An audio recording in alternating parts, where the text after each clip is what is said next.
apologize for the ways in which this talk, this presentation, might seem self-aggrandizing and self-approving. Anybody who knows me well enough knows this is all an act. I really disapprove of myself mightily. And if there were a town petition to drum me out of West Concord, I would probably sign it myself.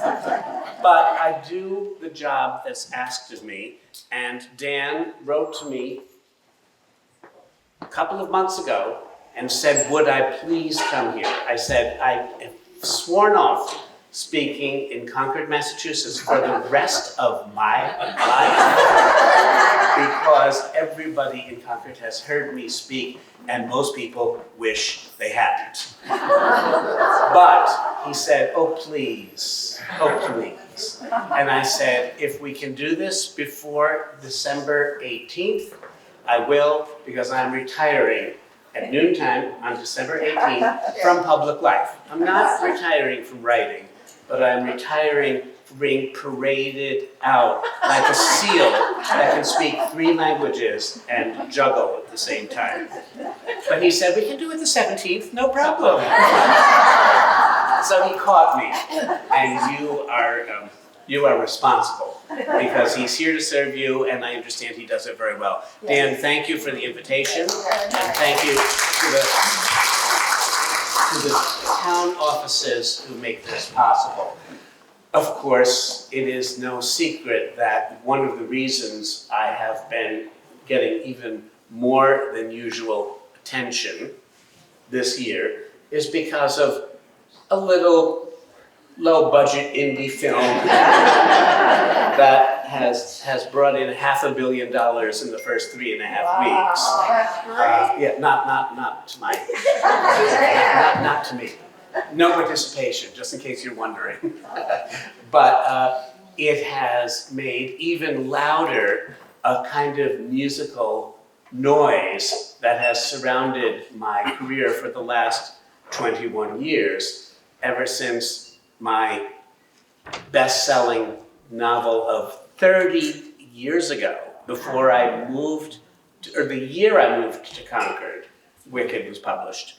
And in the last 30 years, it has had increasing attention until the last season has been unbearable, and which is why I'm retiring.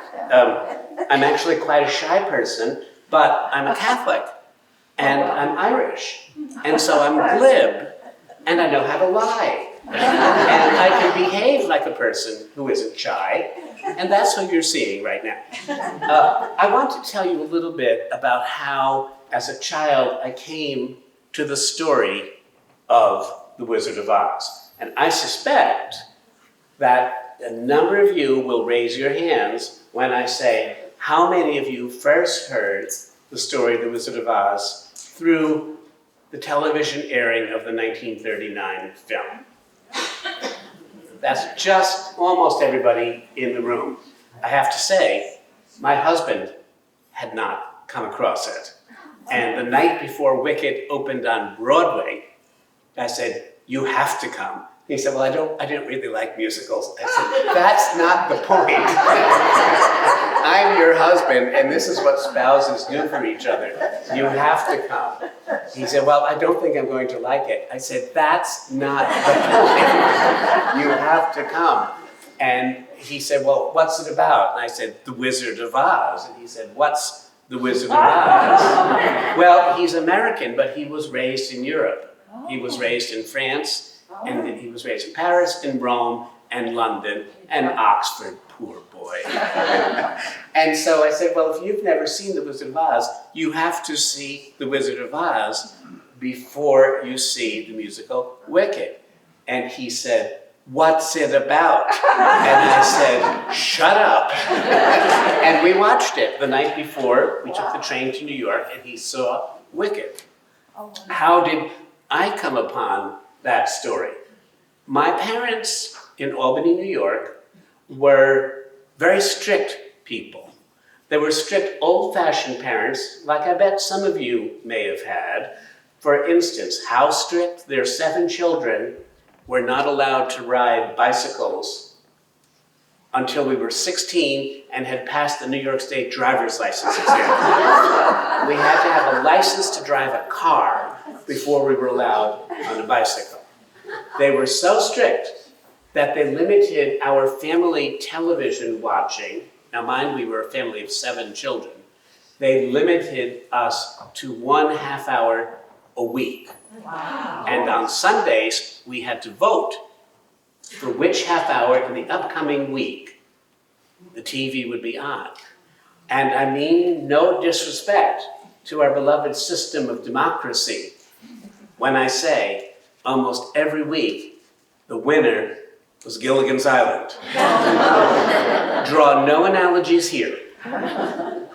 But once a year, my strict parents relaxed and let us take 2 hours in front of the television, 2 hours with commercials, and watch The Wizard of Oz. Oh. And because it was before the days of the vast video mesmerama that surrounds us all, where we have 24-hour access to anything we want, it became almost a holy moment in the child's calendar. For the Roman Catholic neighborhood in which I grew up, it was almost a liturgical moment. There was Christmas, there was Easter, there was All Saints' Day, there was the Wizard of Oz. It was our national holiday of terror. And the flying monkey syndrome vested in all of us, and we all had 10 years of therapy to overcome it. But because the story was told repeatedly, and because every child in the neighborhood saw it at exactly the same time every year, the buildup of excitement about seeing our favorite scenes again, and then the recitation the next day in the schoolyard about what was your favorite part, what was your favorite part, it was almost unbearably socializing, let's say. It pulled us together as a disparate crowd of kids because it was one thing we could all agree upon. Now, I'm the middle child of 7, and we were not a prosperous family. If I say we never went to bed hungry, I would be telling the truth. But I'd also be telling the truth if I said we rarely went to bed full. And you know the difference. You know, there's a difference between real hunger and feeling satisfied. We were never really hungry, but we were rarely really full either. In every large family, there is one kid who is the boss kid.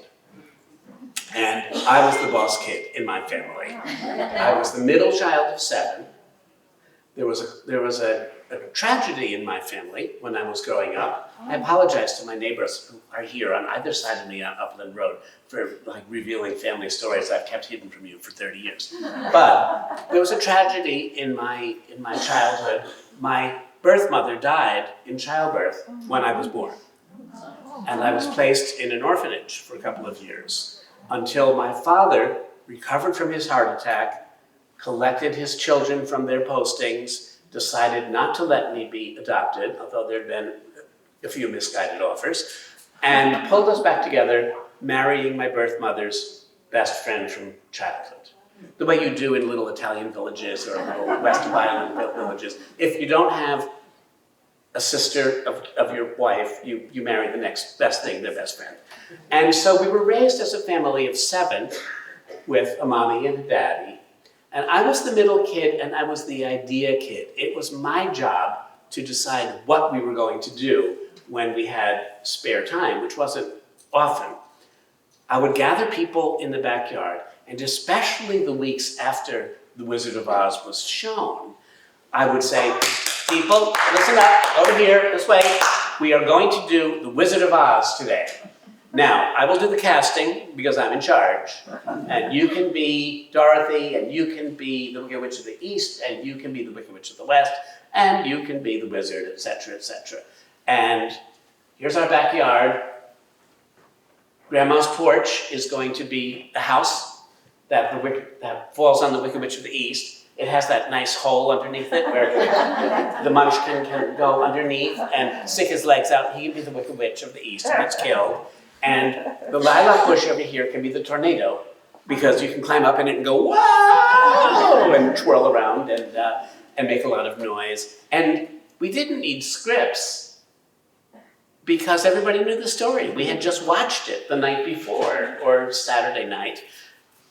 Furthermore, we've discovered that if The Wizard of Oz was a 92-minute film and you run through it with a bunch of ad hoc improv players, you can actually get through the entire story in 12 minutes if you leave out all the music. So that's what we did. We'd go through it, and then after 15 minutes, somebody would say, well, what are we going to do now? And everybody would look at me, because I was the boss kid. And I'd say, all right, people, let's not lose focus here. We're going to run through this again. We're going to shake it up a little bit. We're going to do some cross-gender casting. And you can be the wizard, and you can be Dorothy, and you can be the Tin Man, and you can be Captain Hook. And then there was always some little bloody fundamentalist, usually a kindergartner, who would say, "The Captain Hook doesn't come in this story." And I'd say, "Excuse me, it's my story." In this version, Captain Hook arrives about halfway through. You can decide your entrance.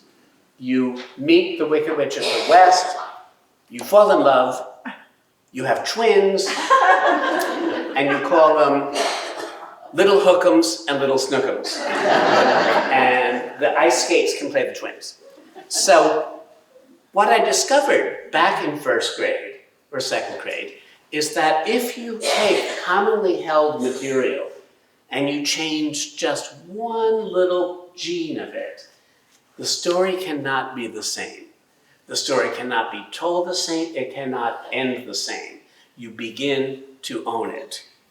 So when people ask me, well, when did you start writing Wicked? I say second grade, effectively, because I started playing with found material. Now, why did I play with found material? It was partly, I think, a native instinct toward mental health, because I think one of the things that the impulse to make art is to help us rescue ourselves. I was under a pretty serious burden in my family for having been the occasion of the death of our beloved mother. And I didn't know it, I didn't feel it, I uncorked it with the help of therapists when I was older, but I did survive it because I channeled my strong sense of ethics and my strong sense of creativity into writing stories in which people survive. And here's some examples of that. My father was a journalist once he got a job. He worked for the Albany Times-Union as a columnist, as a humorous writer, as a health reporter, health and science, and once a year, because he was that kind of 1950s dad, once a year he kindly shared parenting and took us to his office for one afternoon so my mother could get a vacation one afternoon a year. And when we went to his newspaper office, we loved to write stories. This was the city room, the city desk at the Albany Times-Union. I am in this picture. I am not the one in the front, of course. I am the second one from the back, the one with the fat knees. Kneeling up in a checked onesie, typing a story and probably wetting my pants at the same time. I loved to write. Originally, the very act of making letters seemed to me a kind of drawing. And to some extent, it still does to this day. And I write most of my books, at least at the beginning, by hand, because it feels like making a work of art. Even I like my handwriting, and I liked it then. There I am, kind of with those little glasses on. And I must have been about 6 at this point, 6 or 7. It is hard to imagine that playing The Wizard of Oz when I was 6 or 7 would lead me, so far over this particular rainbow, because we were sort of Appalachian-style kids, if you know what I mean. I'm the one in the darker shirt here on the right, picking fingernails and being shy. And there's my younger brothers and sisters, my half-brothers and sisters. Although in my family, we did not make distinctions between the two halves of the family. We were 7 children with a mother and a father. Well, this is right next door, isn't it? This is the West Concord Public Library. And when I see this sign, I think, I know why I moved to West Concord. Because you can get anywhere from West Concord in the same way you can get anywhere from the public library. And I adore the library, and it too was part of the rescue mission for my childhood before I knew that I was applying one to myself. Wicked came around. If I only had a brain, a heart, courage, Wicked tickets. I need tickets. It was hard to imagine the swamp, the tsunami of attention. Here's most of my brothers and sisters. I'm the one at the end with a head like a bowling ball. I started writing stories in childhood, as I say, partly because my parents were strict. I couldn't cross a street without permission until I was 12. So I directed my energies toward the paper and the markers and the pens that we had around home. I show this slide sometimes to kids to prove that you don't actually even have to be able to spell your own last name in order to be a writer. Here's the first story that I wrote that I still have a copy of. It's in my office here in West Concord. The Hotel Bomb. I wrote this when I was in 4th grade, so about 9. At the top of the page, I know you can't read it, so I'll read it for you. It says, The Hotel Bomb by Gregory Maguire and David Carden. Then the David Carden part is crossed off in pencil, and underneath that it says, Stupid David Carden. He was a friend of mine in 4th grade who said that he would help me write this story, but he never did a lick of work on it, so I took his name off the credits. I learned how to write stories, as opposed to newspaper articles like my father did, by thinking about what I loved when I found a book in the library. If a book in the library really made me want to read it again, what was it about that? I imitated. Picasso imitated. Why can't I imitate? I learned by imitation. So, in this story, we're going to see somebody in terrible danger who survives, because I think that's what my story writing was about. The first line of the story, it wasn't boring. It wasn't, once upon a time, there was a man named Bob. No, it was, one day, Bob Binder got a letter that said his wife was about to be blown up by a bomb. Well, that's not a bad opening line for a story for a 9-year-old. I think I kind of learned quickly how to engage my reader. So Bob Binder, who happens to be a newspaper man, is running 100 miles in 24 hours to try to save his wife from being blown up by a bomb. That's Bob there in the top left with the arms out, gray suit coat, red pants, and fingers that look rather, unfortunately, like the wings of a duck. But I discovered also something I didn't know, something I don't think had really been written about yet, which was the ways in which the left and the right hemispheres of the brain work together in the act of creativity. You need access to the dream mind or the image mind, the mind of poetry and the mind of instinct, the mind of improv, as well as you need access to the mind that knows the spelling rules and remembers about periods and knows about cause and effect and rationalization. Now, I wasn't very good at savvy plotting. I keep forgetting there it is. So, but this was a picture in the first page. Each chapter was one side of a sheet of school paper, and in this first chapter, Bob is running to the telephone to call his friends to say his wife is going to be blown up by a bomb. Once I showed this slide to some kids in Long Island, and a little 3rd grade boy raised his hand and said, Mr. Maguire, is that a picture of Bob's wife, Jane, hanging on the wall behind him? And I said, well, yes, it is. How clever you are. And he said, if that was my wife, I'd let it get blown up. I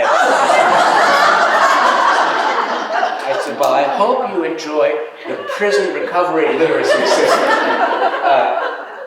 I knew how to get a story moving with a lot of action, a lot of conflict. I didn't actually know how to knit up the details, and some say I still haven't learned. But Bob and his friends run 100 miles in 24 hours in 4 chapters, one side of a sheet of school paper, with a picture cleverly drawn in each corner, because pictures take up so many words, so you take up so much space. You don't have to write so many words. Here's chapter 4. Bob gets to the hotel. He rushes up the stairs. He finds his wife's room. He collects the bomb. He throws it out the window. His wife is saved. That's the end of the story. I never did, like a second draft, I never remembered to say who put the bomb under the bed, why did they want to blow up his wife, Jane. I think the important thing was she was rescued. He rescued his wife. He happened to be a journalist like my father. Go figure. What's all this about? I did about 100 stories from 4th grade to 12th grade, and I have most of them. They were all profusely illustrated, and I did this partly because I could see that if I didn't know what I should write next, I would draw a picture and I would get an idea from it. Yeah. And I still do that. I still sometimes sketch out on the side of my writing pad just what something looks like, and I'll see a little detail, and I'll think, okay, your subconscious is talking to you, Gregory. Pick up the phone, Put it on speakerphone and start typing, because they're giving you something. So I can't tell you what all these plots are about, but there's a commonality. Ladies falling off boats and almost drowning. That's a lady there, in the wave at the hull. From the text you see the sailors are willing. According to legend, sailors are always willing. So. Avalanches would come down and crash up people's houses. I worry for this woman who's running for safety from an avalanche into a cottage that has a roof made out of straw. But we wish her the best, and we shall move on. Sometimes avalanches would come down and knock people off cliffs. I think this story I wrote after I saw Julie Andrews as Fräulein Maria, because this takes place in Salzburg. And there she is on the edge of the cliff. She's about to swing her arms out wide and probably start singing, "The hills are alive with the sound of..." Now, luckily, there's a hay wagon driving in the valley below this cliff. So the man who's being knocked off the cliff doesn't die. He gets rescued in the nick of time. Sometimes people would get notes in the mail that said, "Beware." That's what this says. The tape is so old it's darker than the actual cutout letters. Beware. This is sort of like not a very efficient note. Beware. Beware of what? Beware of the toaster oven? Beware of grandma? Or just general free-floating anxiety, just in general, beware. It's a good policy, just beware. To get stories started, by the time I got to be about in 6th grade, I was more aware that stories really were built on conflict, that people wanting different things and having to negotiate and fight to see who got what they wanted. So in this story, I made a whole bunch of characters. Knights in shining armor, a guy with a torch who clearly doesn't like the beauties of modern ballet at the top of the page, a princess, a cook, a nun, a genie on a flying carpet charming a snake out of a pot with a magic flute of some sort, and Barbara Eden in I Dream of Jeannie. At least that's who she looks like to me. We couldn't watch much TV, but our neighbors could, so we would go next door and watch TV there, the way any deprived child would do. Go drink their whole milk, because we had skim, and watch their TV, because we couldn't do it at home. Sometimes, to get a story started in childhood, I would draw an exciting picture, and then ask myself the questions of journalism. Who is this lady in the red dress? Why is she falling off the tower? Where is this castle? Why, as she's falling through the air, does she keep such a firm grip? on her pocketbook. What is in that pocketbook that she won't let it go even as she's falling to her probable doom? Although, knowing my stories, there's probably a hay wagon driving by the edge of the castle. If you ask questions like that and come up with answers, you have the makeup for a story. So sometimes, when I was a kid, I generated stories the way people generate dreams. I mean, every day, something was coming out of me. Sometimes I would just look at the newspaper and see an exciting picture in the newspaper and ask myself the question, who is that child whose bicycle has fallen over on its side? And why is that man running in the opposite direction? Who, what, where, when, and why? Invent the answers and you have a story. I learned how to collaborate. This was not David Carden, who didn't do a lick of work in 4th grade. This was my friend Steve, and here's a sample chapter. By the time I was in 7th grade, which is what, you're about 11, 12, 7th grade, I don't know. My stories got to be over 100 pages long, by hand.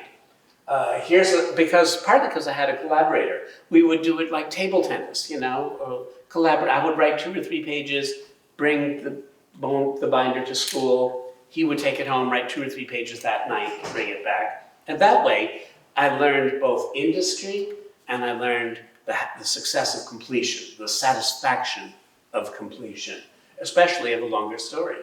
Here's a sample chapter, chapter 28, Philip in Trouble. This is page 108, I think.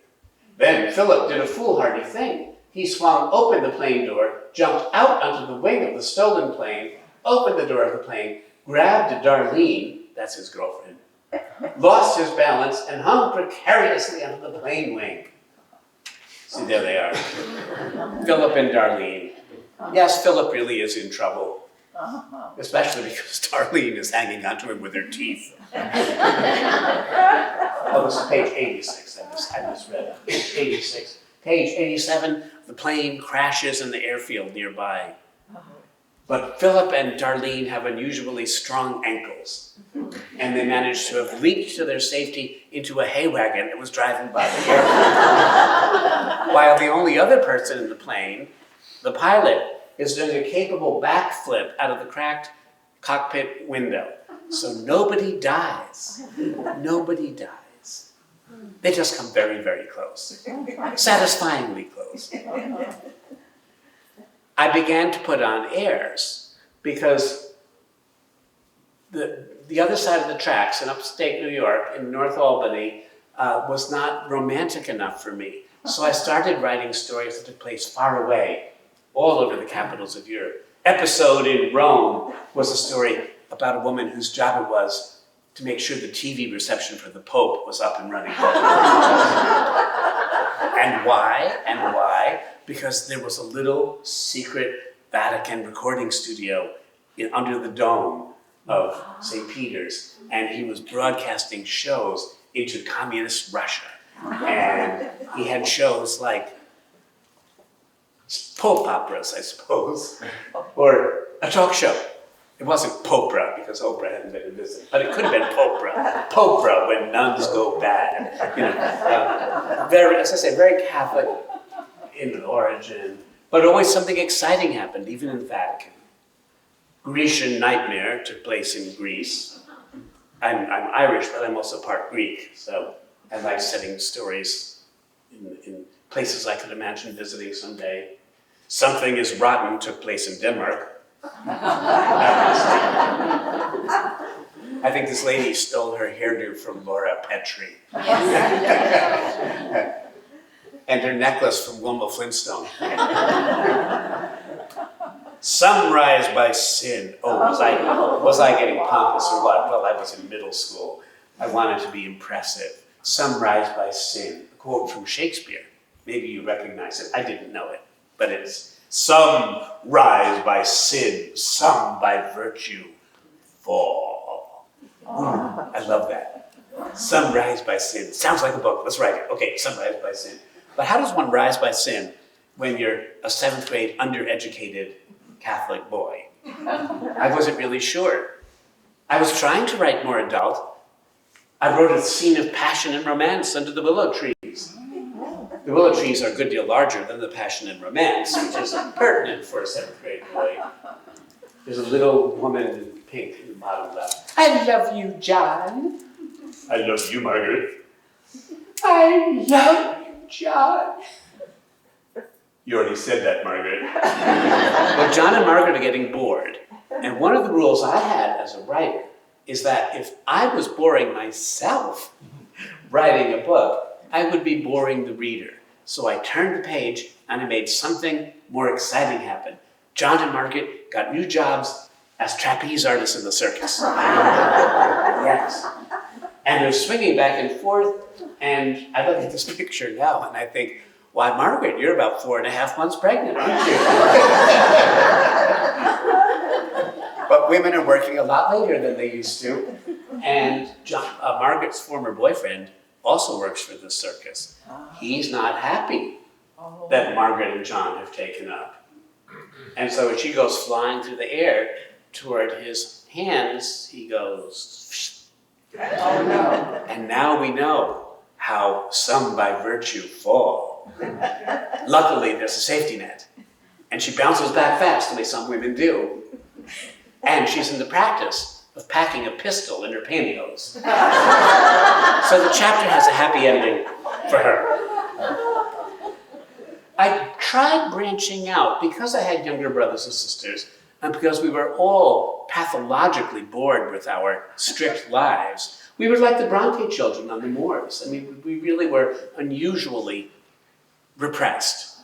And so I tried writing stories for them. This is one about two princesses. It looks like an early version of Frozen, doesn't it, with Elsa and Anna?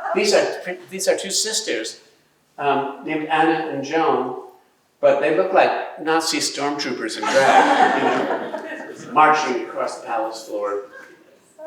I tried imitating stories that I was beginning to read in the public library. Tinker Tailor's Soldier Spy and the Spy Who Came In From the Cold. I made a Russian Cold War America story, but I've also learned that just as in humor, the object of writing a story is to surprise the reader. So if you're reading a Cold War tale, and you think that the Cold Warriors are supposed to be middle-aged, balding men in trench coats, I put them to be middle-aged, balding women in trench coats. And so the Russian spy is the gangster's girlfriend whose head looks like an exploding light bulb. And the American spy is a granny who's knitting secrets into her booties, just like Madame Lafarge. I hadn't even read that yet, but Dickens and I were like this, I came up with the same plot twist. I started branching out and writing stories that took place in the past. By the time I got to be about 14 or 15, we could actually go on excursions, and we went to a place, I wonder if anybody here knows it, called Olana. It was Frederick Church's house on the Hudson River, and it's only about a 45-minute drive from where I lived.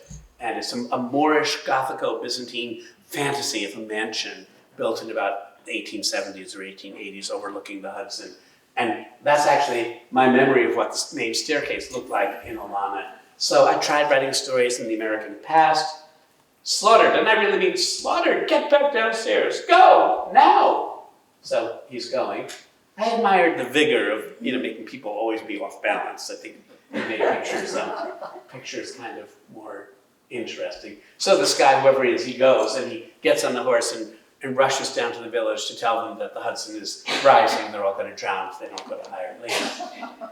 Sadly, I look at this picture and I think, I hope he ever got to that village, because anatomically I find that the horse's rear legs are on backwards. So that horse would actually need a wheelchair to be able to get down the hill and get onto but I wasn't going for verisimilitude.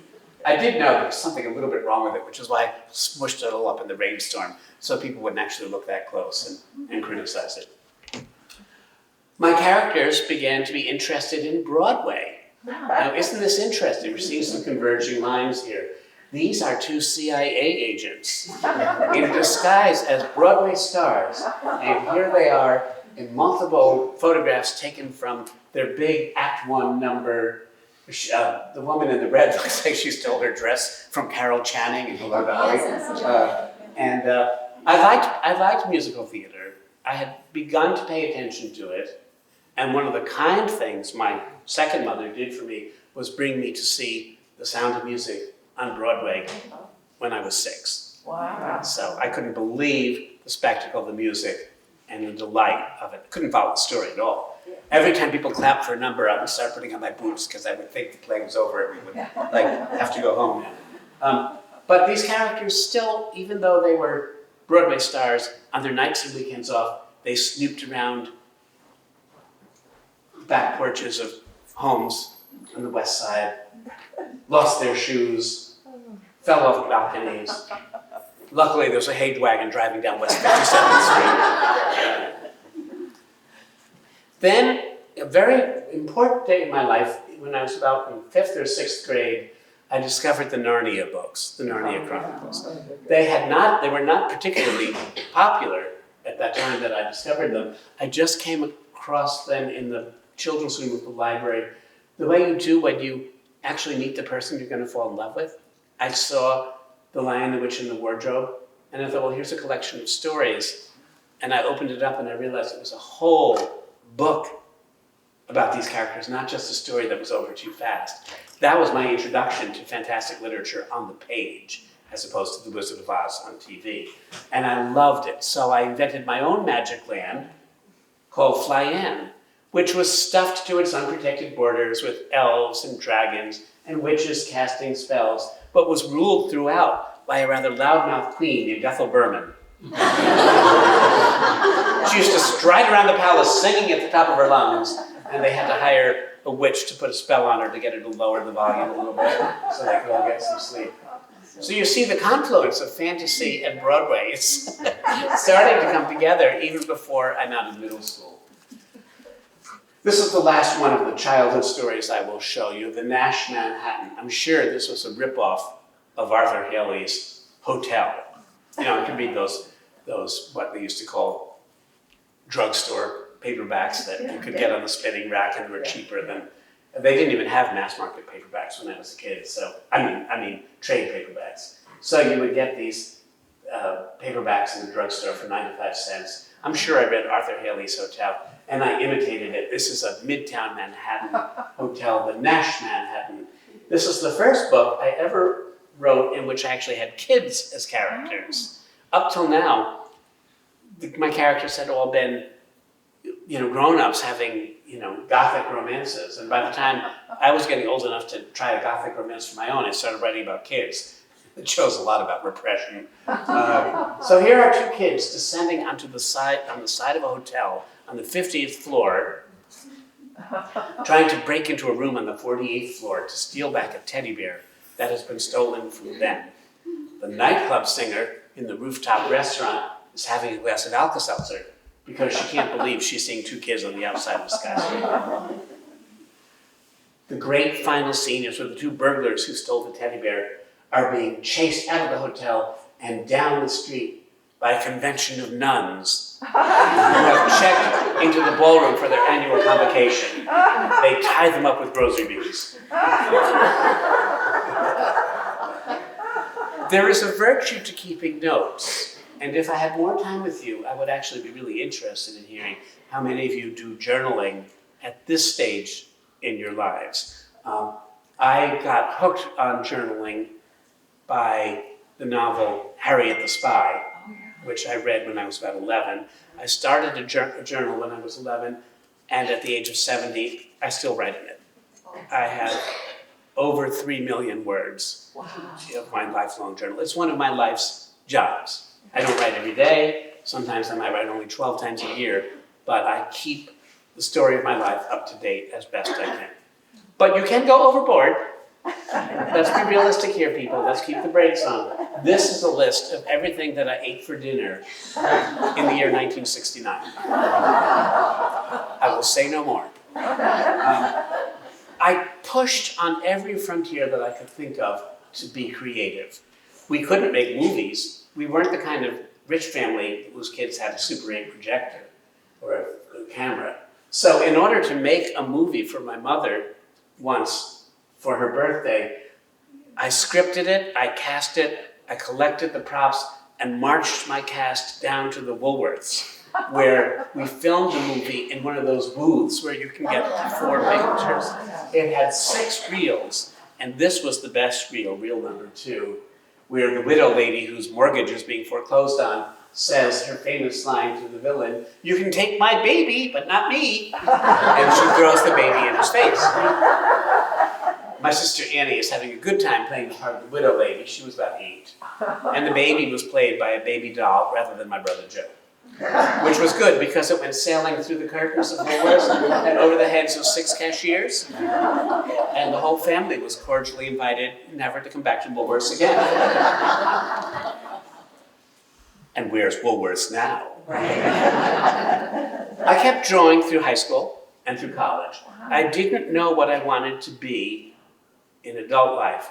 I did know, without knowing why, that the traditional life of a man in industry, wearing a suit and wearing a hat and a tie and going off in the morning to an office would be a sentence of death for me.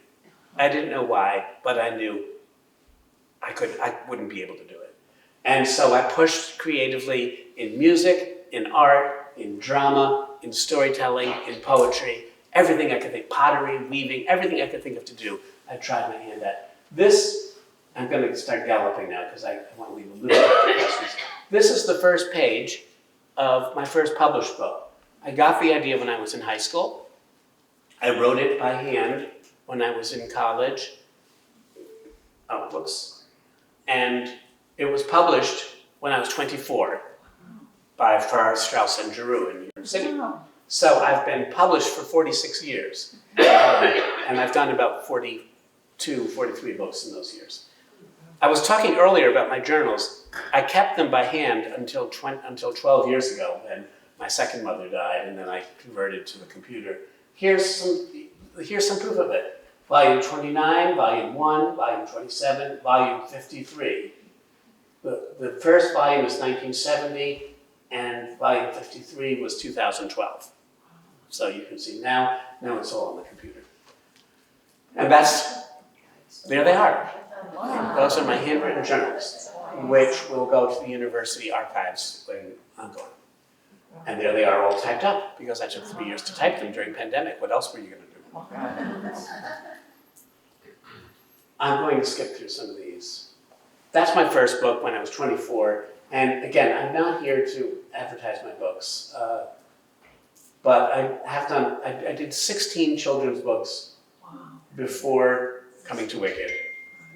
But in 1990, I moved to London from Jamaica Plain and began to be a grown-up. The reason I began to be a grown-up? In June of 1939, I turned 39, and that meant I was older than my mother. My mother had died in childbirth when she was 38. And the day I was 39, I said, if you ever needed proof that you're old enough to write a grown-up novel, you are old enough to write a grown-up novel if you are older than your mother. So that was the day I began writing Wicked. I have it on my, June 9th, 93.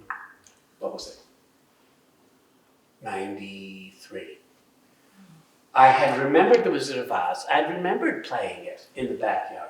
And the older I'd gotten, the more irritated I'd been about the fact that the wizard, who was the one who put Dorothy and her friends in such grave danger, had escaped scot-free, like so many politicians.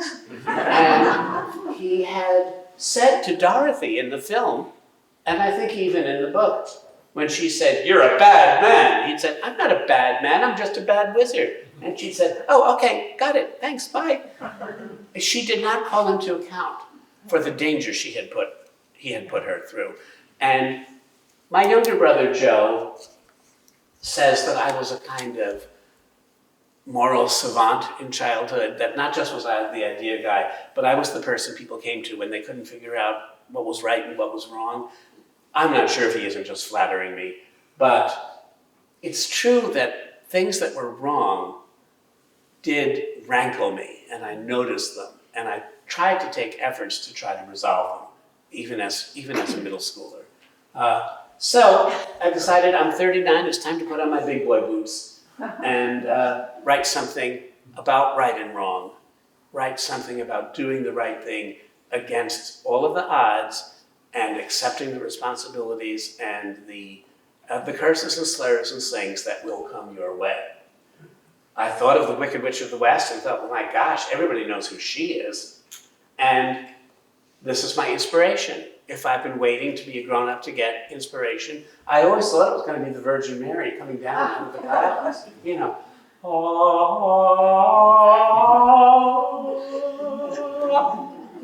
But it wasn't. It was the Wicked Witch of the West. I'll get you in a little hug. And I thought, I've had my vision. Just like Lily Briscoe at the end of To the Lighthouse, I have had my vision. And it's the Wicked Witch of the West. It's Margaret Hamilton. And I knew how scary she was. I knew how she had frightened me. I also know she was one of the few people in the 1939 film who didn't get her own song. And if she had been allowed to sing, we would not have been able to hate her so much. And like it all kind of clocked into me. In fact, in the book Wicked, which came out 30 years ago, next year, she sings 3 times. She sang long before Broadway got a hold of her. Here's one of the first pages of Wicked, written by hand, just like my childhood books, published 30 years ago, and then the storm of Wickediana that has, terrified all of us, especially this season. It's a great play. It's much simpler, more hagiographic, and a little bit cartoony than my serious, turgid, indigestible 19th century knockoff pastiche novel, but it is nonetheless, its heart is in the right place, and it says things on stage in stage mannerisms that I tried to say in my novel. And I'm not sorry about having tweaked a little gene on popular culture. Some days you just have to put on a hat and remind them who they're dealing with. I feel like that most days. It gets a little bit ridiculous, and the numbers of cultural references. I mean, I get postcards in the mail like this, and I think, what am I supposed to do with this? I'm a family man. I have a husband. I have 3 children. This is inappropriate. No, thank you.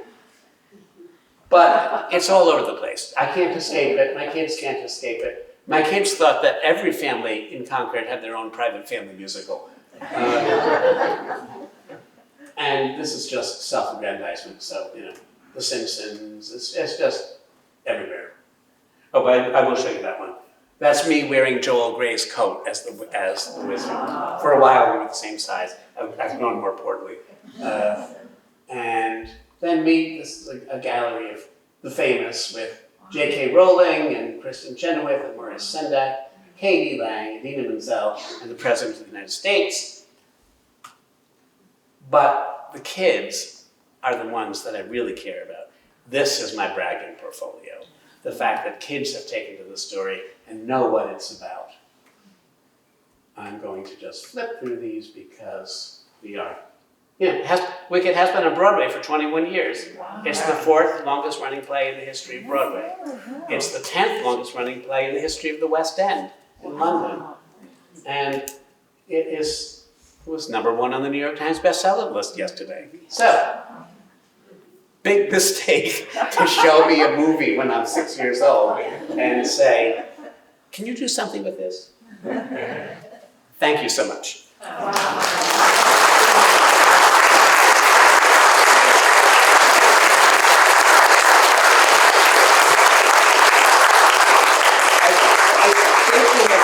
About 3 questions. I do have an appointment that I need to go to. That's why they gave me the parking space right out front so I can zip out with my Secret Service. But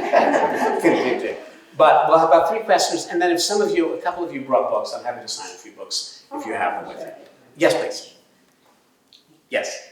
Which author most inspired Baum? And which author, other than Baum, has most inspired you? The question is, which author inspired L. Frank Baum, who wrote The Wizard of Oz in 1900? I think probably Lewis Carroll. Alice in Wonderland. There are a lot of similarities between Alice's tumble down the rabbit hole and Dorothy's swirling away to Oz. There are a lot of differences too, but one of the reasons I think that Alice was an inspiration for Baum, both the magnificent imaginative storytelling, but also Alice on this side of the ocean as well as in England was one of the best-selling books for the second half of the 19th century in both markets. And Baum was chronically bad with money. And so when he began to tell story to his sons, and he found maybe creatively he was borrowing, the way I creatively borrowed from his work, he thought there might be money in this, and he paid for the first printing of The Wizard of Oz himself, and it needed a second printing within about 3 weeks. So I think it was partly money, and it was partly inspiration by genius writers, like, as I say, people paint like Picasso. Picasso painted like somebody else to learn. The person who most inspired me was not Baum, because I didn't get to his writing until later, but C.S. Lewis was very important to me when I was 11, as I said. And as an older person, I was not a Tolkien fan. Many people who love fantasy think, well, you must have been a Tolkien fan. I wasn't. What I loved was T.H. White, The Once and Future King. And look what happened. That is a book that tells the story of Arthur as if it had never been told before, with no apologies. Also, it became a musical. It was also about justice, about the just application of force. So in a lot of ways, I look back, I didn't realize this at the time, but in a lot of ways, I think it was actually T.H. White who was my ghostwriter. I just didn't know it till I was done with my own book. There was a hand up in the back. Yes, sir. Yes, I have an investment question. I'm the wrong person to provide. Well, maybe not. You're obviously aware that those slippers just auctioned for about $30 million. Yes, I bought them for my daughter for a stocking stuffer. If you look at the movie Wicked, what props would you buy today as an investment 70 years from now? Well, I'm not going to say Jonathan Bailey's boots, although they're pretty cool. Oh, it's so lovely. Don't turn it off. It's distracting for they buying it all the time to think. What prop? Gee, I suppose Elphaba's broom. The one that she flies with at the end. I'm surprised that didn't sell. Maybe it has from the 1939. Yes, it's true. I don't know what happened to that particular thing. But yeah, oh well. Let's see, sir. The use of the word wicked. Yes. Wicked this, wicked that, so often now. Are you the one responsible for wicked being applied to someone? Don't you tar me with that brush. I think wicked was a Massachusetts ism, if that's a word, before I got to it. But when I started writing wicked, well, yes, I moved to Massachusetts in '77. So maybe I'd picked up its potential shimmery quality, being able to mean more than one thing at once when I lived here. But I didn't think of that. I really thought of it because it was printed with a capital W in the novel, The Wizard of Oz, and it seemed to be part of her name. Like, you know, how terrible. Like, there's that TV show, I never saw it, but it was called Ugly Betty. And, you know, and Ugly had a capital U. Yeah. I mean, what if that was your actual name? What if your first name was Ugly and your last name was Betty? Here comes Ugly Betty. It was actually the fact of the way the word was used in the movie and in Baum's book that made me think it was very potent. But I'm not responsible maybe I'm responsible for the fact that it's in more common parlance than it used to be, but I didn't invent its shimmery, transgressive qualities. Let's see, one more question. Yes, please. Yes. Well, thanks so much. That was delightful Thank and you. inspiring and so theatrical. Well, it's nap time. I mean, for me, cheers. I know about this. I found myself wondering whatever happened to John J. Gaffney. Well, John J. Gaffney, my best friend in grade school, died of AIDS Oh, no. in 1990. I'm so sorry. Yeah, I am too. He died about 5 months before they began to have the cocktail that could buy people. Oh, gosh. so Did much. you continue to write like you did? No, he became a concert pianist. I love that. But we stayed in touch. We were friends, and indeed, I actually helped get him home when he was dying, so that he could die in a local hospital and not overseas. I was able to use my pull with the New York State Health Department. No, I like honoring him. Yeah. You know, the fact that he and I really had a common Clearly. instinct. Yeah. And I'm in touch with all his family. I think that we have to go now because I do have to go help my son buy a car. You know, he selects the car, I bring the card.